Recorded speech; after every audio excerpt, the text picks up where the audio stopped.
টমেটোর আর ভর্তা বানাবো, এই জন্য এই জায়গায় পেঁয়াজ রসুন এইটা ভালোভাবে ভেজে নিব।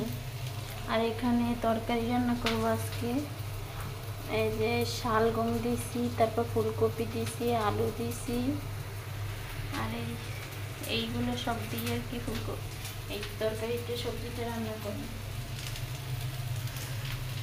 তো এই যে আমি ছোলাটা আলাদা করে নিয়েছি, এখন এগুলো দিয়ে দিই।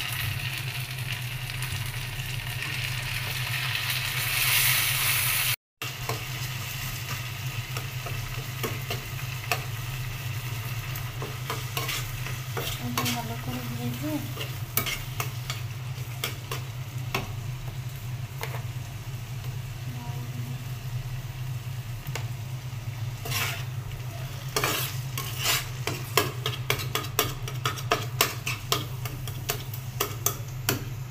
তো এই শুকনো মরিচগুলো দিয়ে দিই বাইরে ভেঙে।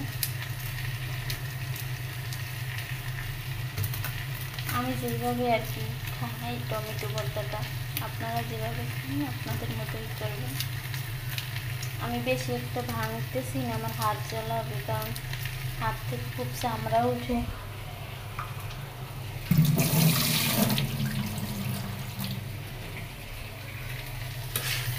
এই শুকনো মরিচটা দিলাম, পরে উঠানোর আগে ধনিয়া পাতাটা দিয়ে দিই।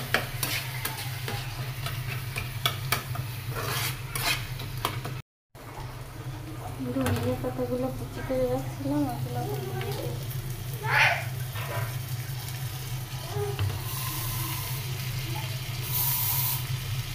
কি সমস্যা। এই ভর্তাটা আমি সরিষার তেল দিয়ে। তো শেষ আমার টমেটো ভর্তা। তো একজনকে টেস্টও করাইছি, জাইমানের বাবাকে, সেই বয়সে একদম পারফেক্ট হয়েছে। টমেটো ভর্তা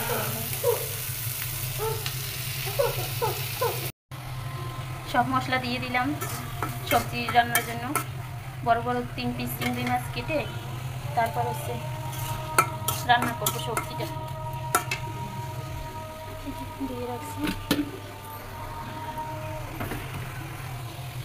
এটা একটু কষাই তারপর কষতে দেবো।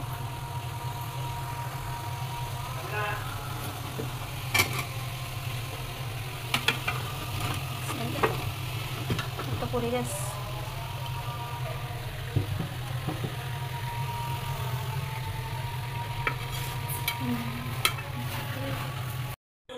এই যে আমার তো সবজি রান্না কমপ্লিট।